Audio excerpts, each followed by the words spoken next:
Hello, guys. Thank you for tuning in again to another episode of Cruising on Empty. I am your host, Soul. So without further ado, let's jump right into it. So today's video is basically on the Toyota Supra. The first Supra I will be talking about will be the first generation Supra, which would be called the A40 or A50, which was made from 1978 to 1981. The first generation, they called it the Toyota Celica Supra.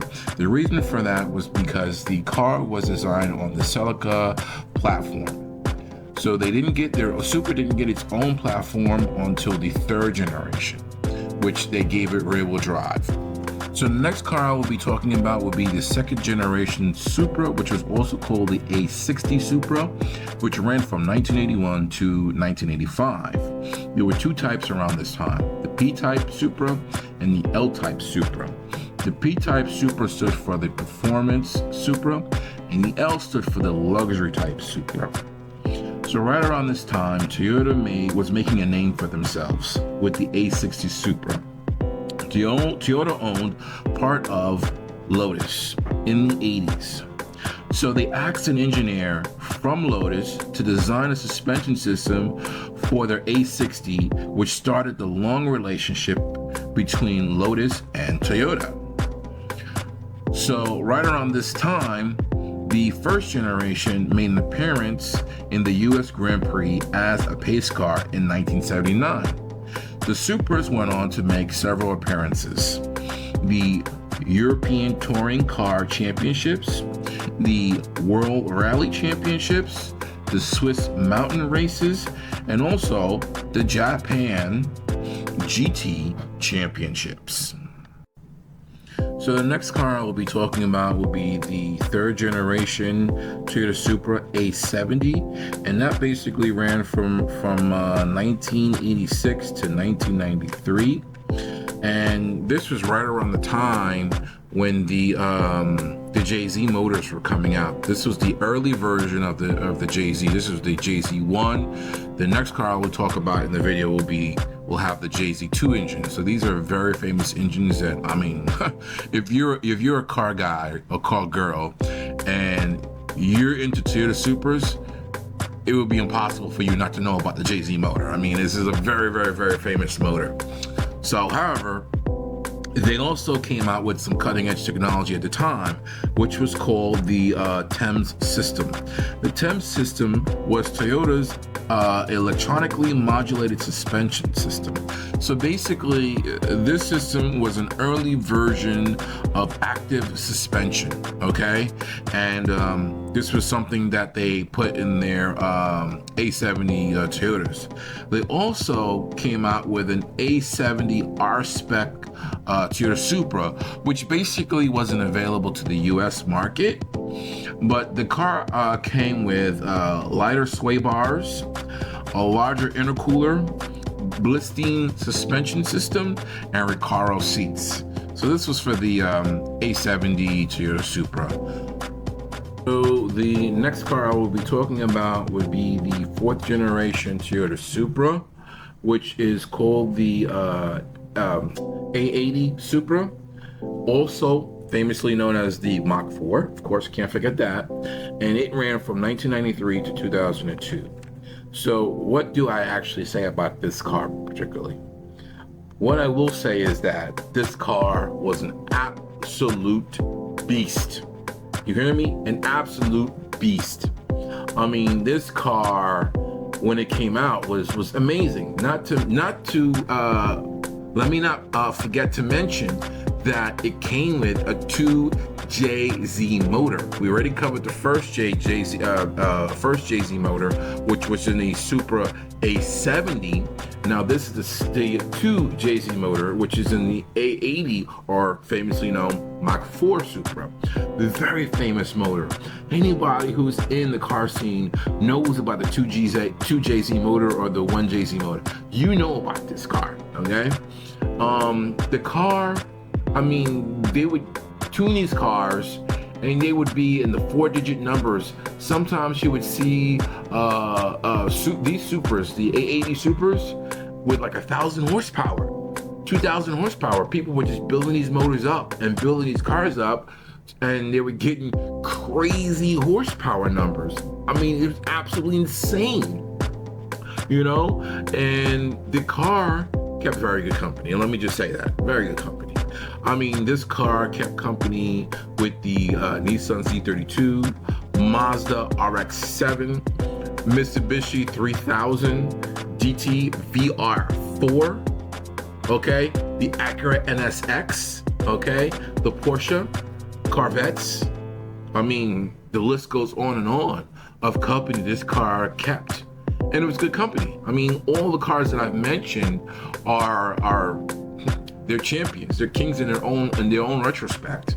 I mean, none of these cars I can actually say are slouches. So the next generation Supra I will be talking about would be the 5th generation Supra, which was called the J29 or the DB. Now, I have kind of some mixed feelings with this car. Now, I like Supras, and the 5th generation Supra that came out, the body was really nice. I will admit that Toyota did a really excellent job on the body.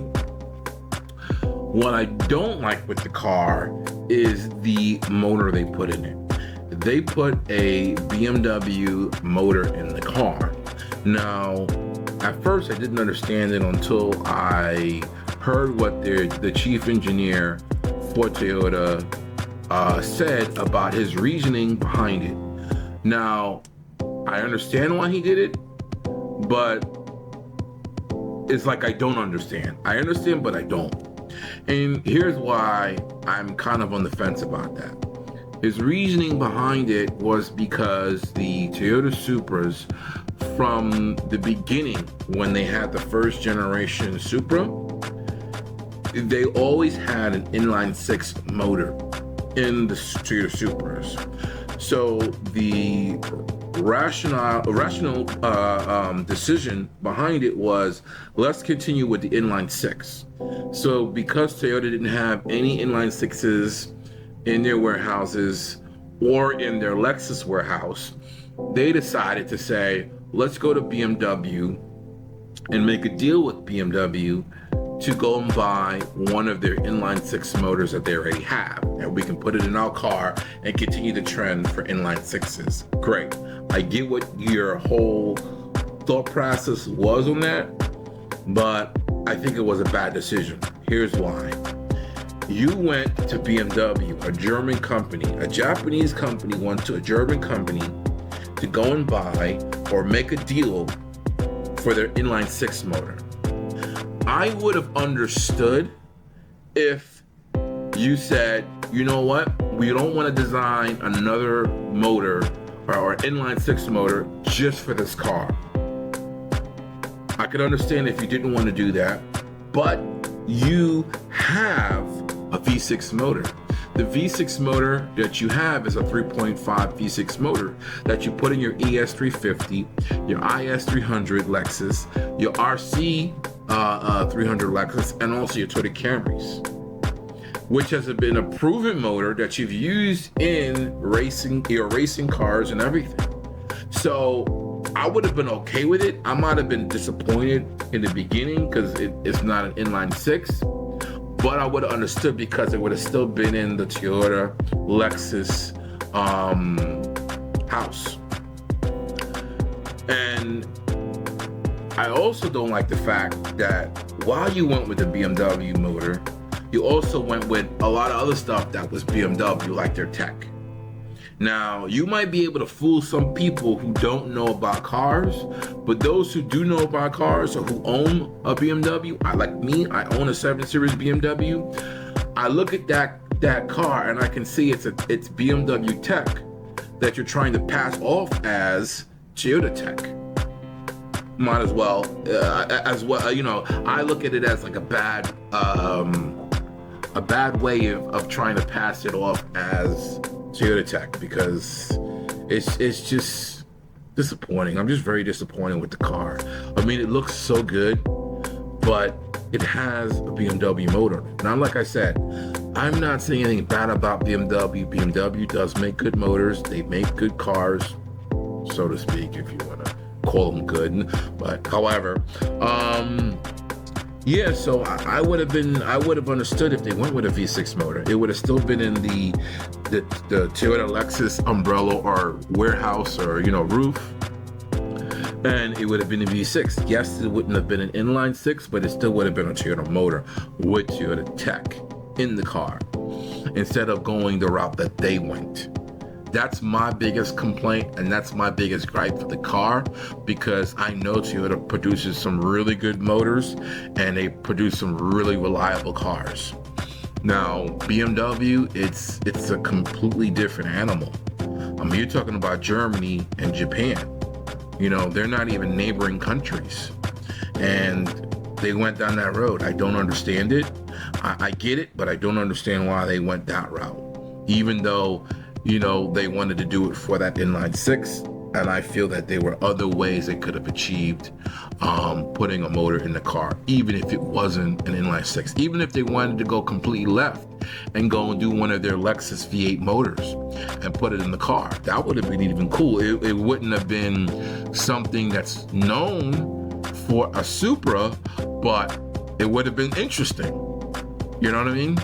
But yeah, I just don't like it. But you know, hey, these are my thoughts. These are my feelings. This is my opinion on the 5th generation Supra. I thank you guys for spending time with me with this video for the Supra, and please like, share the video, and I'll see you in the next one. Peace.